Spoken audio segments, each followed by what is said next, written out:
"Don't you dare show your face at our Thanksgiving table, you old fool!" My daughter-in-law exploded, kicking me out of the house I bought and paid for over the years. I just smiled, canceled every cent of their financial support, and disappeared. By sunrise, she was pounding on my door with a face ashen from panic, begging me to take it all back. Before listening to this story, we have an important announcement for you. Unfortunately, we are discontinuing this channel, and it will be deleted soon. If you want to continue listening to new stories, subscribe to our new channel, Cold Revenge. The link to it will be in the collaboration with this video, in the description of this video, and in the comments. Thank you for your attention. My name is Walter Pierce. I'm 68 years old, and I live on Lake Norman, about 45 minutes north of Charlotte, North Carolina. For 32 years, I ran the kitchen at the Carolina Table, one of the finest restaurants in the city. I retired 5 years ago, thinking I'd spend my golden years fishing, making my own lures, and maybe finally reading through my collection of vintage cookbooks. Simple pleasures for a simple man. But life had other plans, or rather, my daughter-in-law did. Let me tell you about Tiffany. My son Derek met her 6 years ago at some networking event downtown. He came home that night with stars in his eyes, talking about this incredible woman. Beautiful, ambitious, a rising interior designer. I was happy for him. Derek had always been a good kid, a little soft maybe, the kind of person who'd rather walk away from a fight than stand his ground. I thought Tiffany might give him some backbone. I was wrong. The first time I met her, she smiled so wide I could count her teeth. She called me Dad before I'd even learned her middle name. She complimented my cooking, asked about my career, laughed at my jokes. Classic first impression performance. I've seen enough people in my life to recognize when someone's playing a role. But Derek was happy, so I kept my mouth shut. They got married 2 years later. Small ceremony, nothing fancy. I paid for most of it, of course. Tiffany's mother, Gretchen, a woman who could find fault in a sunset, contributed nothing but opinions. That should have been my first real warning sign.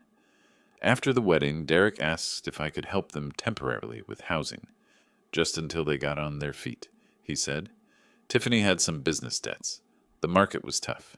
They needed a fresh start. So I bought them a house. Not gave. Bought. A 4-bedroom colonial in Myers Park, one of Charlotte's nicest neighborhoods. $485,000. I put it in my name. My accountant's advice for tax purposes. Or so I told Derek. Truth was, something in my gut told me to keep that card in my pocket. That was 4 years ago. Since then, I've been paying their mortgage, $2,150 every month, their homeowner's insurance, their utilities. And somehow, Tiffany's credit card ended up linked to my account too. Designer handbags, spa treatments, lunches at places where a salad costs $40. I watched the statements pile up and said nothing. $5,200 a month, $6,400 a year, nearly $250,000 over 4 years, all flowing from my retirement account into their lives. And what did I get in return? Rules. Tiffany had rules about when I could visit. Never on weekends, those were their time. Never without calling first. She needed to prepare. Never stay too long. I made her uncomfortable. I watched my son transform. The boy who used to run to greet me when I came home from work now could barely look me in the eye. He'd flinch whenever Tiffany raised her voice. He stopped calling me on his own, only when she reminded him, usually when they needed something. But family is family. That's what I told myself every time I wrote another check. The day before Thanksgiving, I drove to Charlotte with my truck full of groceries. 2 turkeys, fresh cranberries, sweet potatoes, everything I needed to cook the feast like I did every year. It was the one tradition Tiffany couldn't take from me, or so I thought. I pulled into their driveway around noon. The house looked perfect, as always. Tiffany insisted on professional landscaping, also on my dime. I hadn't even made it to the front steps when the door flew open. Tiffany stood there in yoga pants and a cashmere sweater, her arms crossed, her face twisted into something between disgust and triumph. "What are you doing here?" I held up a grocery bag. "Thanksgiving prep? Same as every year?" "No." She stepped onto the porch, blocking my path. "Not this year." Behind her, I could see Derek in the hallway. He was holding his phone, frozen mid-scroll, watching us. "Tiffany, I always cook." Don't you dare show your face at our table tomorrow. Her voice rose with each word. This year we're celebrating our way. Without you. You're just an old fool who ruins every holiday with your presence. The words hit like slaps. Old fool. Ruins every holiday.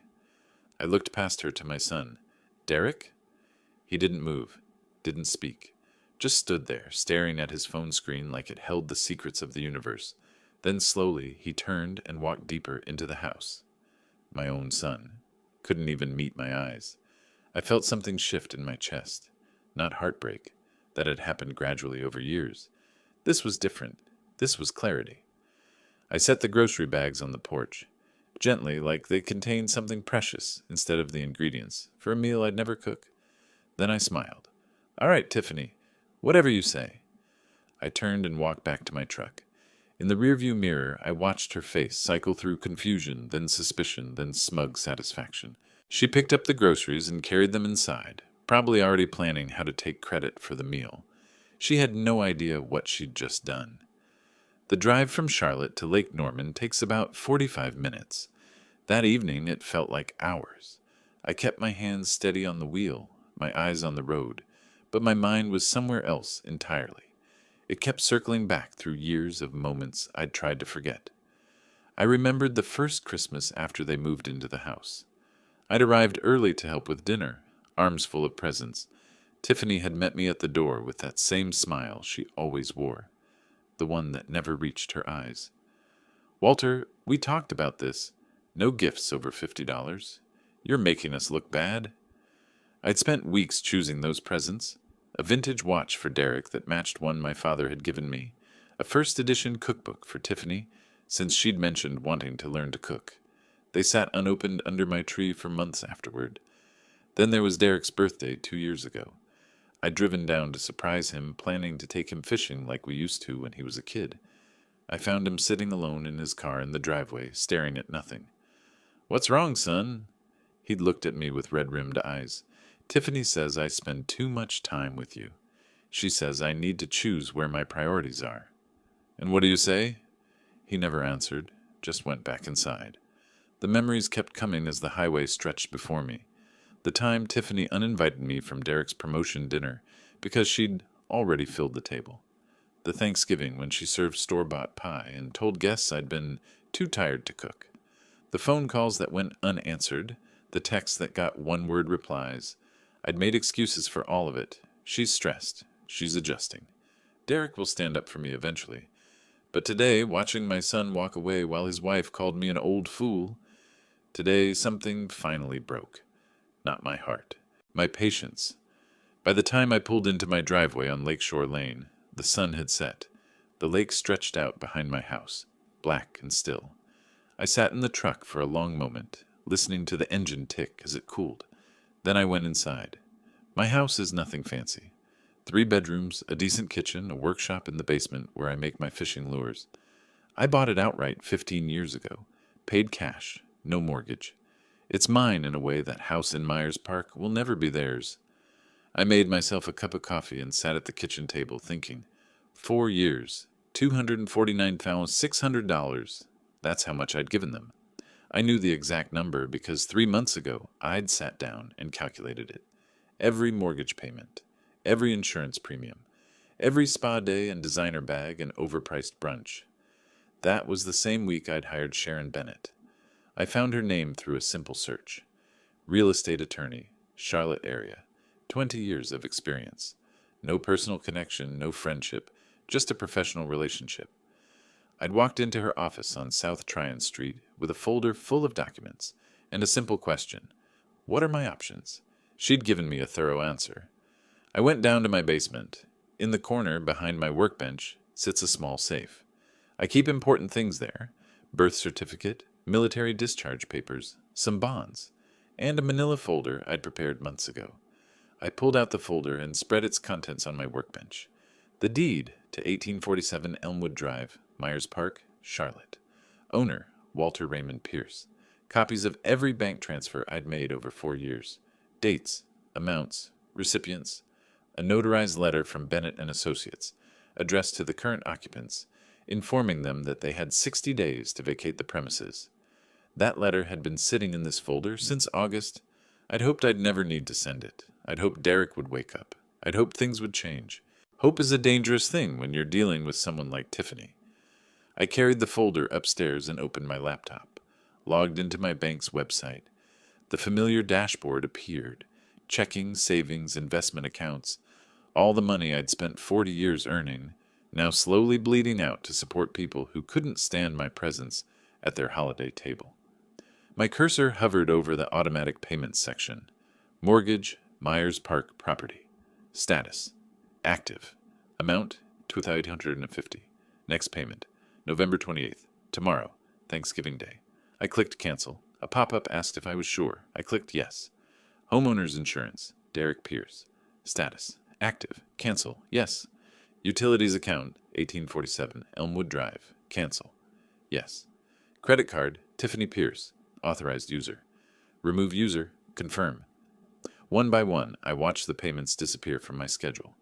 $5,200 a month, gone with a few clicks. It felt like setting down a weight I hadn't realized I'd been carrying. I picked up my phone. 11 missed calls from Derek, 6 from Tiffany. A string of text messages I didn't bother reading. I powered it off and placed it in my desk drawer. The letter from my attorney was already in the mail. I'd sent it 3 days ago. Time to arrive on Thanksgiving. By tomorrow afternoon, Derek and Tiffany would know the truth. They didn't own that house. They never had. They'd been living in my property, on my generosity, for 4 years, and now that generosity was over. I walked to my window and looked out at the lake. The moon cast a silver ribbon across the water. Somewhere out there, a fish jumped, breaking the silence. Tomorrow was Thanksgiving. My son and his wife would sit down to a feast they didn't cook, in a house they didn't own, paid for by a man they'd just thrown away. Let them celebrate. I had work to do. I woke up the next morning to silence. Not the usual silence of my lake house. This was different. This was the silence of a man who'd finally stopped waiting for permission to live his own life. Thanksgiving Day. I made coffee, scrambled some eggs, and sat on my back porch watching the mist rise off Lake Norman. My phone was still in the drawer where I'd left it. For the first time in years, I didn't feel the urge to check it. Around 10 in the morning, I took my fishing rod down to my dock. The air was cold, mid-40s maybe, but I dressed warm. I cast my line and let my mind wander. In Charlotte, right about now, the mortgage payment would be bouncing. The bank's automated system would be sending its first notification. I could picture Tiffany's face when she saw it, that brief flash of confusion before she reached for her phone to call me.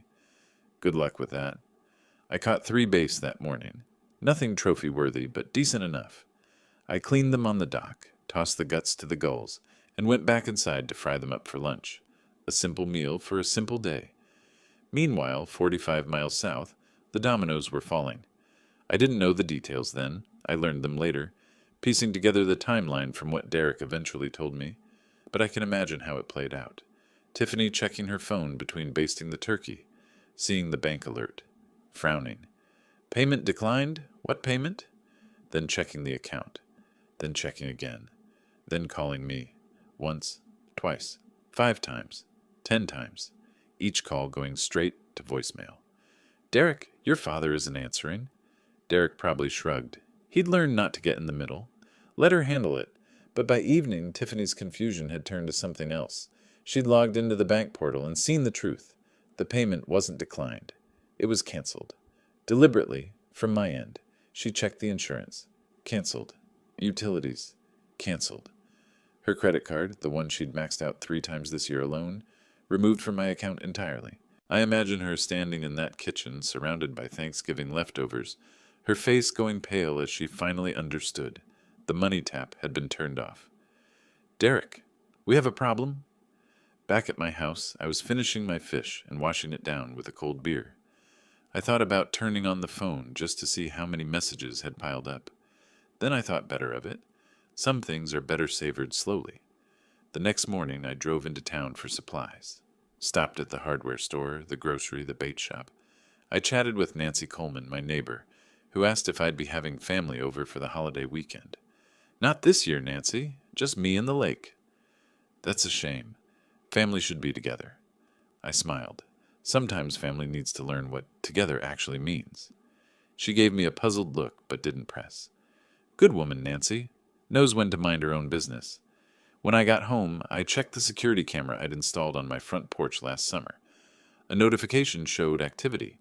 A car had pulled into my driveway around 2 in the afternoon while I was out. Silver SUV. Tiffany's car. I watched the footage. She'd gotten out, walked to my door, knocked. Waited. Knocked again, harder. Looked through the window. Walked around the side of the house. Came back. Knocked one more time. Then stood there for a full minute, hands on her hips, before getting back in her car and driving away. She looked angry. Good. The next few days followed a pattern. Each morning I'd check my camera and find more footage. Tiffany's car, then Derek's sedan, then both cars together. They'd knock, peer through windows, even tried calling out my name. I was home the whole time. I just didn't answer. On the third day after Thanksgiving, they drove up together. I watched through the upstairs window as they got out and approached the house. Tiffany was talking rapidly, gesturing. Derek walked behind her, shoulders hunched like a kid being dragged to the principal's office. She pounded on the door. "Walter, we know you're in there. Your car is here." I stood by the window, coffee in hand, and watched. "This is ridiculous." Her voice carried clearly through the glass. "You can't just ignore us. We're family." Family. Funny word coming from her. Derek said something I couldn't hear. Tiffany whirled on him, snapping a response. He flinched, that familiar flinch I'd seen 100 times, and took a step back. They argued for a few minutes on my porch. Then Tiffany threw her hands up and marched back to the car. Derek lingered, looking at the house. For a moment I thought he might have seen me in the window. But then he turned and followed his wife. The silver SUV disappeared down Lakeshore Lane. I finished my coffee. Somewhere in Charlotte, an envelope was sitting on their kitchen table. The letter from Bennett and Associates. They'd probably found it by now. The waiting was almost over. They found the letter on Monday. I know because Derek finally got through to me. Not by phone, but by text. I'd turned my phone on briefly to check messages, and there it was. A wall of text from both of them, but one from Derek caught my eye. "Dad, we got a letter from some lawyer. What is this? Please call me." I didn't call, but I did read the rest. Tiffany's messages were a masterpiece of escalation. The first few were almost polite. "Walter, there's been a banking error. Please call us." Then concerned, "We're worried about you. Why won't you answer?"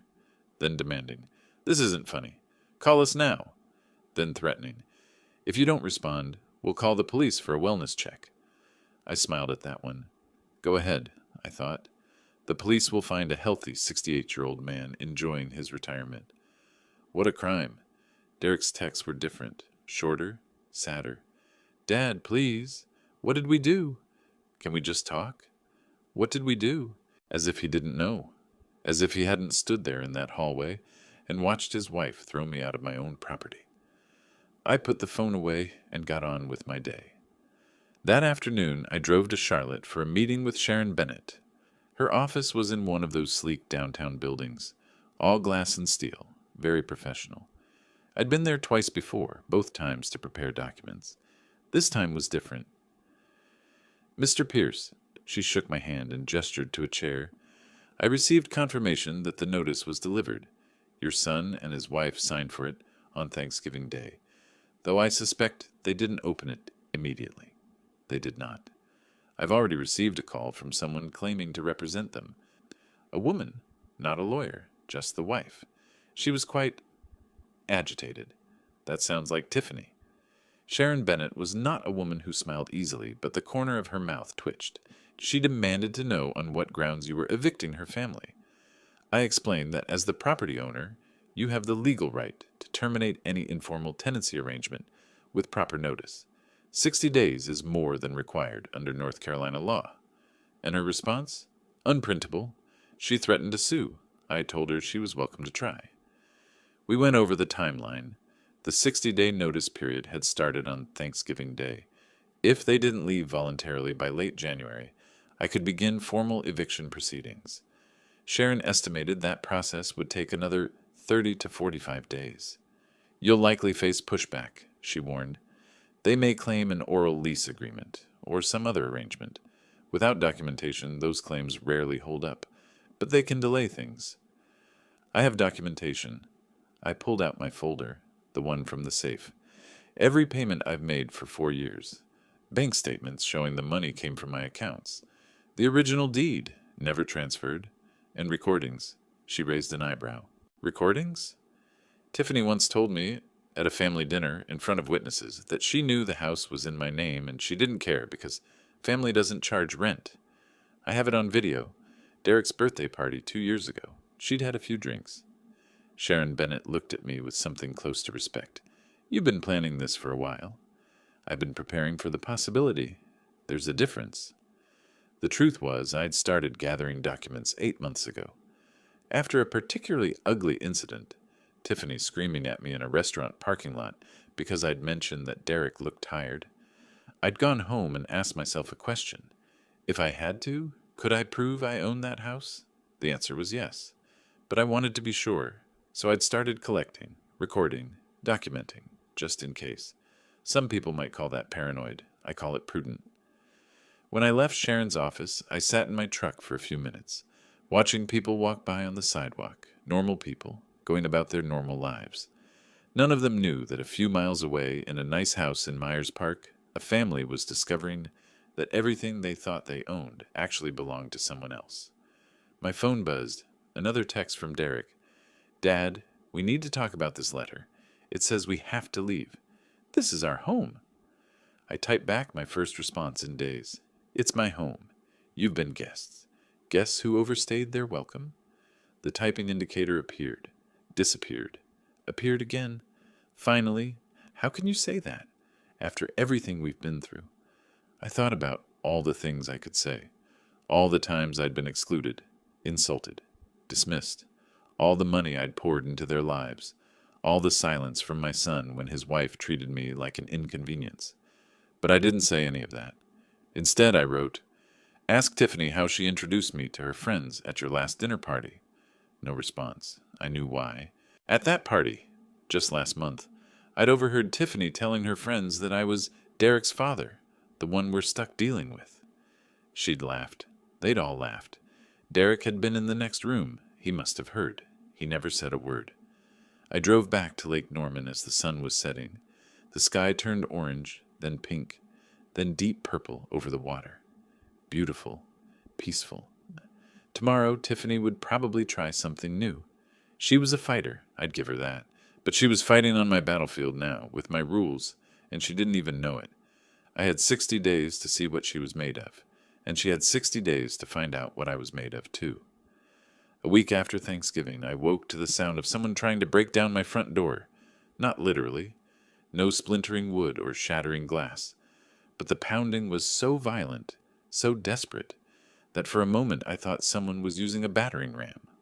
I glanced at my bedside clock. 6:14 in the morning. The December sun wasn't even up yet, just a thin gray line on the eastern horizon over Lake Norman. I pulled on a robe and walked to the window overlooking the porch. Below me, illuminated by the motion sensor light, stood Tiffany. She looked like she hadn't slept in days. Her hair, usually styled to perfection with whatever expensive products she charged to my credit card, hung in tangled strands around her face. Dark circles shadowed her eyes, the kind that no amount of concealer could hide. Even from the second floor, I could see the grayish pallor of her skin, the frantic energy in her movements as she raised her fist to pound again. She was alone. No Derek. That was interesting. The pounding continued, echoing through my quiet house. Walter, I know you're in there. Open this door. I considered my options. I could ignore her, let her wear herself out against my door like a moth against a window. Eventually she'd leave, drive back to Charlotte with nothing to show for her early morning trip. But something told me this confrontation was inevitable. Better to have it on my terms, while she was off balance and I had the home field advantage. I went downstairs, put on a pot of coffee, and waited for it to brew. The pounding didn't stop. If anything, it got more frantic. I could hear her shouting my name between impacts.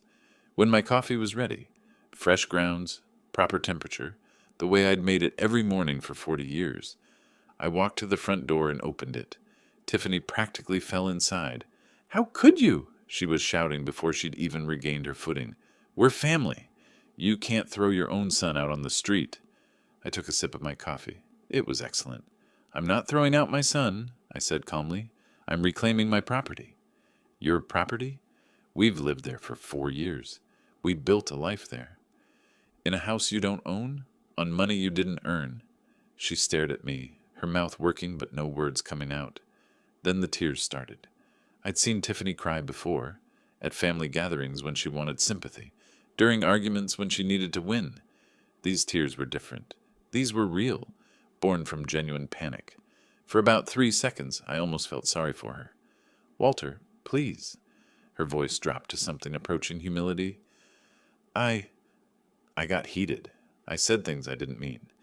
You know how I get. But deep down, you know how much I appreciate you. How much we both appreciate everything you've done. I set my coffee cup on the hall table. "Tiffany, you called me an old fool. You told me not to show my face at a holiday dinner in a house I own, funded by money I earned. That wasn't getting heated. That was the truth. Your truth. But you've spent 4 years treating me like an inconvenience, like a bank account with legs. You've isolated my son from his own father, turned him into someone who can't even look me in the eye. And through all of it, I kept paying, kept hoping things would change." I picked up my coffee again. They didn't. The tears dried up remarkably fast. Tiffany's face hardened, the mask of grief replaced by something colder. "Fine. You want to play it that way? I'll get a lawyer. Derek is your son. He has rights. You can't just kick us out because you're having some kind of senior moment." "Senior moment?" I smiled. "That's a nice way to put it.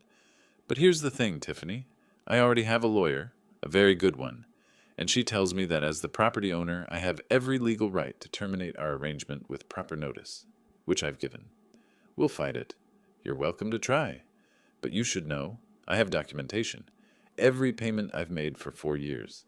The original deed, bank records, and a video from Derek's birthday party 2 years ago where you told your friends that you knew the house was in my name, but family doesn't charge rent." I watched her face go pale. "Remember that conversation? I was in the next room. I heard everything." For a long moment, neither of us spoke. The only sound was the ticking of the grandfather clock in my hallway. A clock that had belonged to my father, and his father before him. Things that mattered, things that lasted. When Tiffany spoke again, her voice was quieter. The bravado had cracked. "What do you want?" I finished my coffee and set the cup down carefully. "I want my son to come here and talk to me. Alone, without you coaching him on what to say." "Derek won't." "Then you have 53 days to find a new place to live." She stared at me for a long moment.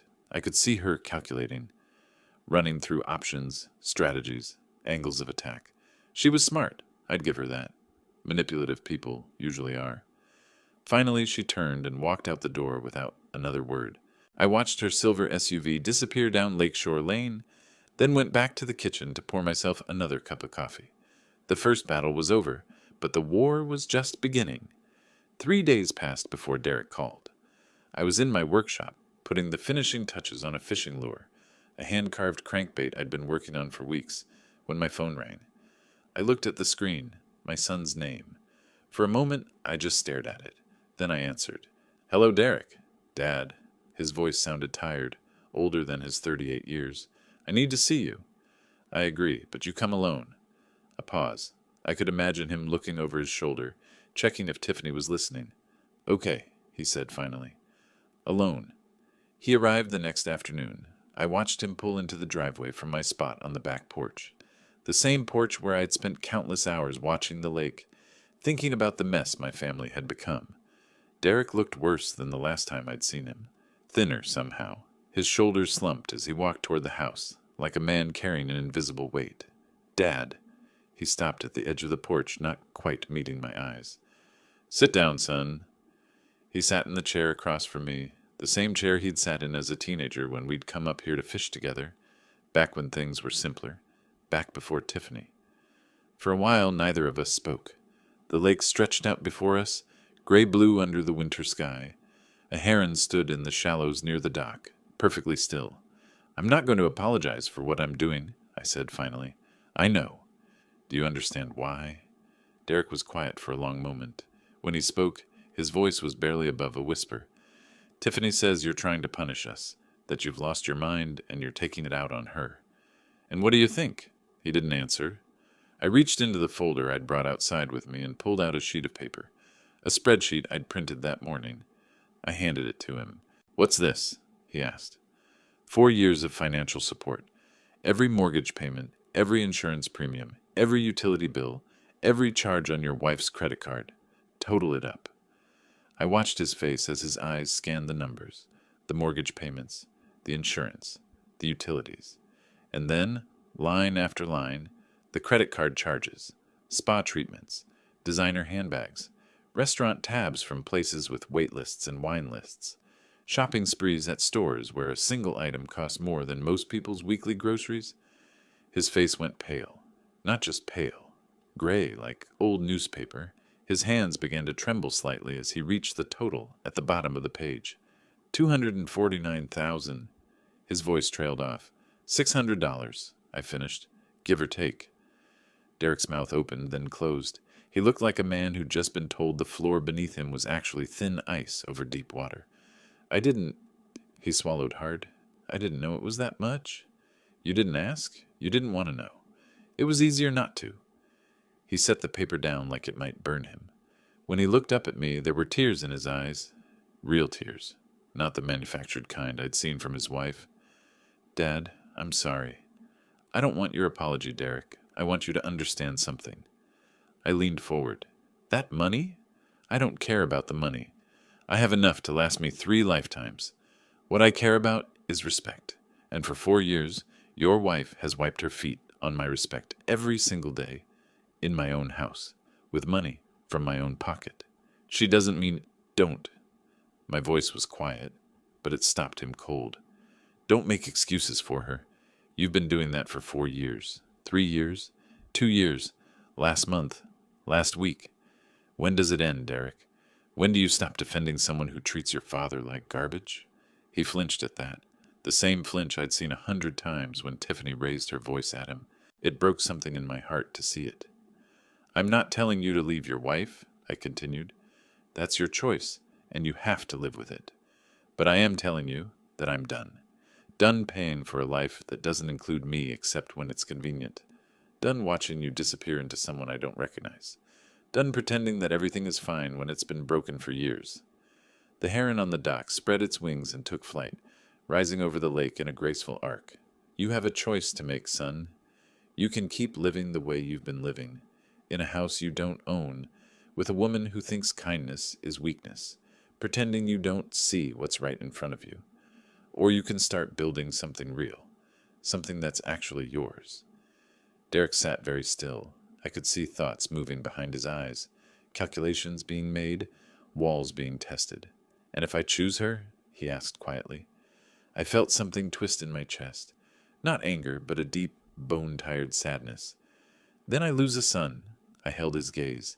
But at least I won't lose my self-respect. The silence stretched between us, heavy as the winter air. Somewhere on the lake, a fish jumped, sending ripples across the still water. Derek stood up slowly. He didn't say goodbye, didn't promise anything, just walked back to his car with that paper still clutched in his hand. I watched him drive away, then turn back to the lake. The hardest part was over. Now came the waiting. A week passed with no word from Derek. I kept myself busy, working on lures in my workshop, taking the boat out when the weather allowed, catching up on the stack of cookbooks I'd been meaning to read. Normal life, peaceful life. Then, on a Thursday afternoon, an unfamiliar car pulled into my driveway. I watched from the window as a woman got out, mid-40s, professional attire, clipboard in hand. She walked up to my door with the purposeful stride of someone who did this for a living. The doorbell rang. I answered. Mr. Walter Pierce? She showed me an ID badge. I'm Patricia Nguyen, with Adult Protective Services. We've received a report of concern regarding your welfare and decision-making capacity. May I come in? I stepped aside. Of course. Can I offer you some coffee? She seemed surprised by the invitation. That would be nice, thank you. I led her to the kitchen, put on a fresh pot, and waited for her to explain. APS, Adult Protective Services, the department that investigates when someone thinks an elderly person is being abused, or when someone thinks an elderly person has lost their mind. I had a pretty good idea who had made that call. Mr. Pierce, Patricia began, settling into a chair at my kitchen table, we received a report suggesting that you may be experiencing cognitive decline. The caller expressed concern about some recent financial decisions you've made. Let me guess, my daughter-in-law. Patricia's expression didn't change, but I caught the slight flicker in her eyes. Confirmation. I can't disclose who filed the report, but I'm here to conduct a standard welfare check and cognitive assessment. Would you be willing to answer some questions? Ask away. What followed was about 45 minutes of the most politely invasive questioning I'd ever experienced. She asked about my daily routine, my finances, my medical history, my relationships. She had me count backward from 100 by sevens. She asked me to remember 3 words and repeat them back later. She watched how I made coffee, how I moved around my kitchen, how I responded to unexpected questions. I gave her the full tour of the house afterward, showed her my workshop, my fishing gear, my collection of vintage cookbooks. I pulled out my financial documents, the ones I'd prepared months ago for exactly this kind of situation, and walked her through my accounts, my investments, my income streams. Mr. Pierce, Patricia said finally, setting down her clipboard, do you understand why this report was filed? I do. I poured her a second cup of coffee. My daughter-in-law is upset because I stopped paying her bills. For 4 years, I've been supporting my son and his wife to the tune of over $5,000 a month. Mortgage, insurance, utilities, credit cards. I own the house they live in. It's in my name, always has been, and I've been covering all their expenses. And you've recently stopped? I have. 3 weeks ago, my daughter-in-law told me not to show my face at Thanksgiving dinner, called me an old fool, so I decided that if I'm such a burden, I should stop burdening them with my money. Patricia was quiet for a moment. That sounds like a reasonable response to me. It's also my legal right. I've consulted with an attorney. The house is mine. The money is mine. I can stop paying whenever I choose. She nodded slowly. Mr. Pierce, based on my assessment, I see no evidence of cognitive impairment or diminished capacity. Your home is well maintained. Your finances are in order, and your reasoning appears sound. I'll be closing this case with a finding of no concern. I walked her to the door. Thank you for being thorough. Thank you for being cooperative. You'd be surprised how many people aren't. She paused on the porch. For what it's worth, it sounds like you made a difficult but necessary decision. Not everyone has the courage to do that. After she drove away, I sat on my porch for a long time, watching the winter light fade over the lake. Tiffany had tried to have me declared incompetent.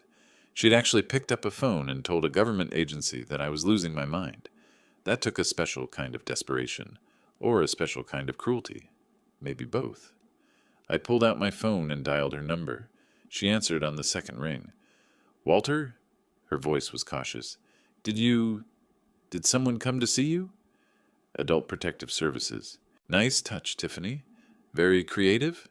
Silence on the other end. Was that your best idea? Trying to have me declared mentally incompetent? Did you really think that would work? More silence. I could hear her breathing, shallow and rapid. Here's what's going to happen, I continued. You have 42 days left until the eviction deadline. I suggest you use them wisely. Find a job. Find an apartment. Find a lawyer if you want. Though they'll all tell you the same thing mine did. I paused. And Tiffany, don't ever try something like this again, because next time I won't be so understanding. I hung up before she could respond. The lake was dark now, the last light fading behind the trees. Somewhere out there, a loon called. That eerie, haunting sound that always made me think of endings. Tiffany had played her best card, and it hadn't been good enough. The social media post appeared 4 days before Christmas. I didn't see it myself. I'm not much for Facebook or any of that nonsense. But Nancy Coleman, my neighbor, came over that evening with her tablet tucked under her arm and a concerned expression on her face. Walter, you need to see this. She handed me the device. On the screen was a post in a group called Myers Park Community. One of those neighborhood forums where people complain about parking and share lost dog photos. The post was from Tiffany. "My father-in-law is evicting us from our home right before Christmas," she'd written. "After everything we've done for him, he's throwing his own son out on the street. We have nowhere to go. Please share this and help us raise awareness about elder abuse. Sometimes the abuse goes the other way." I read it twice, letting each word sink in, then handed the tablet back to Nancy. "Elder abuse?" she asked, her eyebrows climbing toward her hairline. "Is she serious?" "Apparently. But you haven't done anything wrong, have you?" I explained the situation to her, the abbreviated version, the house in my name, the years of payments, Thanksgiving, the eviction notice. Nancy listened with widening eyes, occasionally shaking her head in disbelief. "Walter, you've been paying their bills for 4 years, and she called you an old fool?" "Among other things." "Well," Nancy's jaw set in that determined way I'd seen a few times before, usually right before she organized a neighborhood cleanup, or confronted someone about their barking dog. "Someone needs to set the record straight." By the next morning, Tiffany's post had become something she probably hadn't anticipated. It started with a comment from a man named Richard Torres, who'd apparently been a regular at the Carolina table when I ran the kitchen. "Walter Pierce? The same Walter Pierce who cooked free Thanksgiving meals for the homeless shelter for 20 years? I doubt he's evicting anyone without good reason." Then came more comments. People who knew me from the restaurant, neighbors who'd seen me at community events, a woman who remembered how I'd helped her family after a kitchen fire destroyed their home. I'd brought them meals every day for a month. One by one, they spoke up, but the most damaging comments came from people who knew Tiffany. "I've seen how she treats that man," wrote someone named Sarah Whitman. "I was at a block party last summer, and she literally told him to go sit in the car like he was a dog. It was embarrassing to watch." "She screamed at him in the Publix parking lot once," added another commenter, "over something about groceries. He just stood there and took it. I felt so bad for him." This is the same woman who bragged about her designer lifestyle at book club. Guess we know who was funding it. By that evening, Tiffany had deleted her post, but the internet never forgets. The comments had already been screenshotted and shared across multiple neighborhood groups. The neighborhood knew the truth now, and the neighborhood had sided with me. I was still processing all of this when my phone rang. "Derek. Dad? I saw the Facebook thing, if that's what you're calling about." "No, yes, but that's not why I'm calling." He paused. I could hear something in his voice I hadn't heard in years. Something like determination, like the son I remembered from before Tiffany. "I need to tell you something." I waited. "I've been looking at apartments. Small ones, just for myself. I've been looking for the past week, ever since we talked on the porch." "Derek, let me finish." Another pause. "I looked at our bank account yesterday. Really looked. For the first time in years, I sat down and went through every statement, every transaction for the past 4 years. Do you know what I found?" "Tell me." "Nothing." His voice cracked. 4 years, Dad, and I haven't saved a single dollar. It all went to her. Spa treatments, designer bags, lunches with her friends, trips she took without me. And the whole time, I thought we were building something together. I thought we were saving for the future. I thought we were partners." I closed my eyes. This was the moment I'd been waiting for and dreading. "Dad, I think you were right about all of it." "What are you going to do?" The silence stretched. When Derek spoke again, his voice was quiet but steady, steadier than I'd heard it in years. "I'm going to find out who I am without her. I'm going to learn if there's anything left of the person I used to be." He took a breath. "And I'm going to start by apologizing to you. Not just for what happened at Thanksgiving, for all of it, for 4 years of letting her treat you like that while I said nothing." I sat there on my porch, the phone pressed to my ear, and felt something I hadn't felt in a long time. "Hope. Come see me for Christmas," I said. "Just you. We'll talk." "I'd like that, Dad. I'd really like that." After we hung up, I stayed on the porch for a while, watching the stars come out over the lake. The air was cold, biting at my cheeks and fingers, but I didn't mind. Something warm had settled in my chest. Not triumph, exactly, but something close to peace. Tiffany had tried to turn the world against me. Instead, the world had shown her who they really believed. And my son, my lost, confused, battered son, was finally starting to see the truth. Christmas Eve arrived quiet and cold. I spent the morning the way I'd spent every Christmas Eve for the past 5 years, alone, in my kitchen, preparing a modest dinner. Nothing fancy. A small roast, some potatoes, a salad. Enough for one person, the kind of meal you make when you've accepted that the holidays are just another day. But this year felt different. For the first time in longer than I could remember, I wasn't dreading the holiday. I wasn't steeling myself for the subtle insults, the pointed silences, the feeling of being tolerated rather than welcomed at my own family's table. I was simply at peace. It was a strange sensation, like taking off a heavy coat you'd forgotten you were wearing.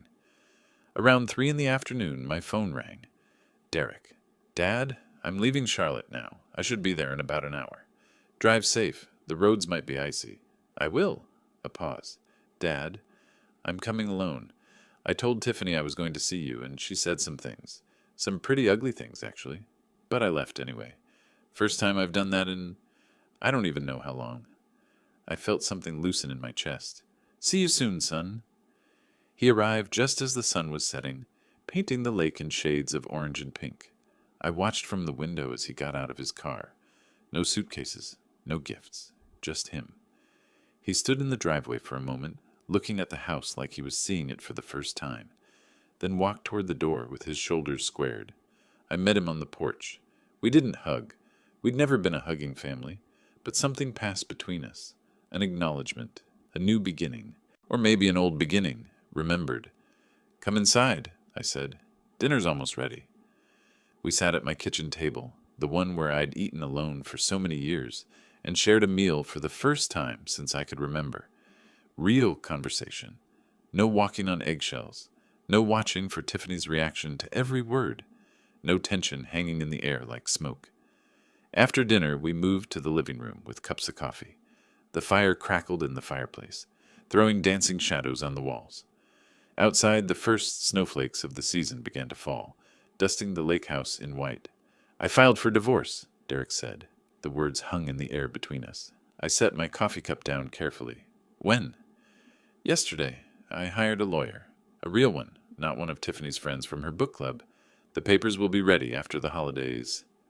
I looked at my son, really looked at him for the first time in years. He seemed different. Tired, yes, but there was something else there. A straightness in his spine that I hadn't seen in a long time. A clarity in his eyes. Why? I asked. And I want the real answer, not what you think I want to hear. Derek stared into his coffee for a long moment. After you showed me those numbers, the spreadsheet with everything you'd paid for us, I couldn't stop thinking about it. $250,000, Dad, and I never once said thank you. I never once stood up for you when Tiffany... He trailed off, shaking his head. When Tiffany what?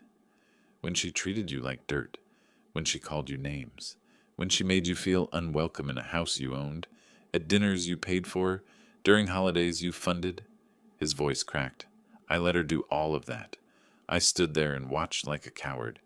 And I told myself it was easier not to get involved. The fire popped, sending sparks up the chimney. After Thanksgiving, I started paying attention. Really paying attention. I noticed how she talked about you when you weren't there. The old man, your father, never by your name, like you were some kind of burden to be discussed, not a person. I noticed how she talked about me, too, about how I wasn't ambitious enough, didn't make enough money, wasn't good enough. He laughed bitterly. Funny how you stop hearing things when you've trained yourself not to listen. And now? Now I hear everything. And I don't like what I'm hearing. He finally met my eyes. I don't want to be the person I've become, Dad. The one who looks away. The one who stays quiet when he should speak up. I used to have a backbone. I want to find it again. We sat in silence for a while, watching the snow fall outside the window. It was the most honest conversation I'd had with my son in years, maybe ever. What about the house? I asked finally. The one in Charlotte. That's what I wanted to talk to you about. Derek set down his coffee. Dad, what do you want to do with it? I'd thought about this question. For weeks, I'd turned it over in my mind, examining it from every angle like one of my fishing lures. "What do you want?" I asked. "I want to start over. Clean slate. No more living in a house that was never really mine, pretending to be someone I'm not." He took a breath. "But I also want.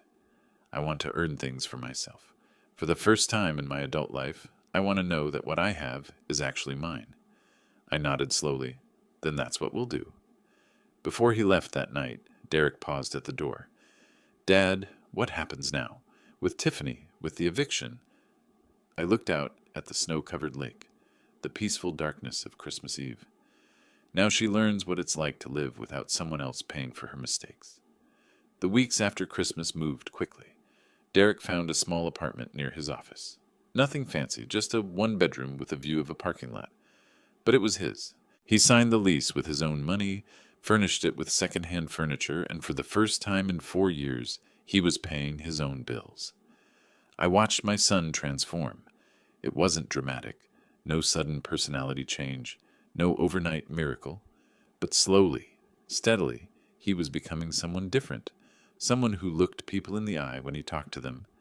Meanwhile, in the house on Elmwood Drive, things were falling apart. Tiffany had hired a lawyer, some cut-rate attorney who promised to fight the eviction. But there was nothing to fight. The house was in my name. It had always been in my name. Sharon Bennett had made sure all the paperwork was bulletproof. 2 weeks into January, I received a call from Sharon. "Mr. Pierce, the voluntary eviction deadline is approaching. Mrs. Pierce has not indicated any intention to vacate. Do you want me to proceed with formal eviction filings?" "Give her 3 more days," I said. "Then yes." The call I got 2 days later was from Derek. "She's packing, Dad. I drove by the house this morning and there were boxes on the lawn. Looks like she's finally accepting reality." "Where's she going?" "Her mother's place in Raleigh." "Where else?" He paused. "Dad, I want to be there. When she leaves, I think I need to see it. Then we'll go together." We arrived at the house on Elmwood Drive on a cold January morning. The sky was gray, threatening snow, and the air had that sharp bite that makes your lungs ache. Tiffany's silver SUV was in the driveway, loaded with boxes. She was carrying a suitcase out the front door when she saw us pull up. She stopped. The suitcase hung from her hand, forgotten. I got out of my truck. Derek got out of the passenger side. We stood there in the driveway of the house I owned, the house I'd bought, the house I'd paid for, the house I'd let them live in for 4 years while they treated me like an inconvenience. Tiffany's face went through several expressions. First, shock. Then anger. Her eyes narrowed, her jaw tightened. Then something I'd never seen on her face before. Fear. "What are you doing here?" Her voice came out thin, reedy, nothing like the confident woman who'd screamed at me 2 months ago. "It's my house," I said simply. "I thought I'd come see it." She looked at Derek. "Derek, tell him to leave. This is harassment." But Derek didn't move, didn't speak, just stood there watching her with an expression I couldn't quite read. "Derek," her voice rose, "say something." "I've said everything I needed to say," he replied quietly, "in the divorce papers." Tiffany's face crumpled. For a moment the mask slipped completely. Underneath was something small and scared and ugly.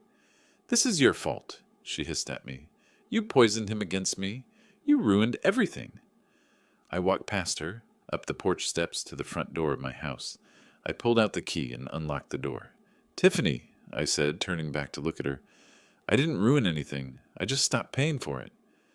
She stood there in the driveway, surrounded by boxes, watching as Derek and I walked into the house together. I heard her car start a few minutes later, then the crunch of tires as she drove away. She was going to her mother's house in Raleigh, out of our lives. Derek and I spent the afternoon walking through the empty rooms, making notes on what needed to be fixed. The house would need work. But that was fine. I had time.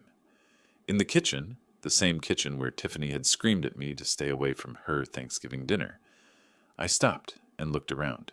"You know what's funny?" I said to Derek. "What?" She thought she was doing me a favor, letting me be part of her family, tolerating my presence in her house. I ran my hand along the counter, but this was never her house. It was never her life to control. Derek was quiet for a moment. "I'm sorry, Dad, for all of it. I know you are, son. I looked at him and saw the boy I'd raised. But sorry isn't what I want from you. What do you want? I smiled. I want you to come to Thanksgiving this year, here in this house. I'll cook the turkey. We'll eat a meal together, just the two of us. Derek's eyes glistened. I'd like that, Dad. We locked up the house and walked back to my truck. The gray sky had started to clear, letting through winter sunshine. As I drove back toward Lake Norman, I thought about everything that had happened. The betrayal, the pain, the plan I'd made, the son I'd almost lost and somehow gotten back. It wasn't revenge. Revenge would have been cruel. This was justice. This was reclaiming my dignity, my self-respect, my relationship with my son. Tiffany had called me an old fool. She'd told me to stay away from the table. She'd thought she could take, and I would never do anything about it. She was wrong. The game was over, and I had won. If you like this story, subscribe to our new channel, Cold Revenge, as this one will soon cease to exist. You can find a link to the new channel in the collaboration section of this video, in the description, or in the comments. Subscribe so you don't lose us and can continue listening to interesting stories about revenge.